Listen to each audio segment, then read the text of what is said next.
முதுகு வலி அப்படிங்கிறது நிறைய நேரத்தில் நம்மளுடைய வேலைகளை வந்து செய்ய விடாமல் வந்து தடுக்கும். ஏன்னா முதுகு வலி வந்தால் நம்ம என்ன பண்ணுவோம்னா ரெஸ்ட் எடுக்கலாம் அப்படின்னு சொல்லி தான் நம்ம நினைப்போம்.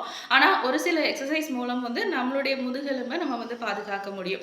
காலையில் எழும்புனதும் என்ன ஆகணும்னா ஒரு 5 நிமிஷம் வந்து வேகமாக நடக்கணும்.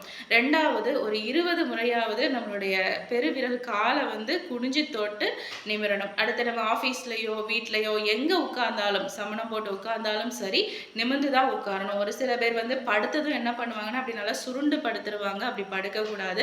நிமிர்ந்து நம்மளுடைய முதுகெலும்பை வந்து ரொம்ப சுருளாத அளவுக்கு நம்ம படுக்கணும். அடுத்ததாக வந்து பார்த்தீங்கன்னா நிறைய பேர் வந்து டூ வீலர் ஓட்டும் போது என்ன பண்ணுவாங்கன்னா கொஞ்சம் வலினால பெண்ட் பண்ணி தான் ஓட்டுவாங்க. அப்படி ஓட்டக்கூடாது. கொஞ்சம் ஸ்ட்ரைட்டாக தான் இருக்கணும். நம்ம முதுகெலும்புக்கு வந்து ஒரு எக்ஸசைஸ் கொடுக்கணும் அப்படின்னா டெய்லி வந்து ஒரு 20 டைம்ஸ் வந்து நம்மளுடைய கையை வந்து வானம் நோக்கி நீட்டணும். அடுத்து வந்து எப்பவும் நம்ம படுத்தாலும் நம்மளுடைய தலையணை வந்து ஹெவியாக இல்லாமல் பார்த்துக்கணும்.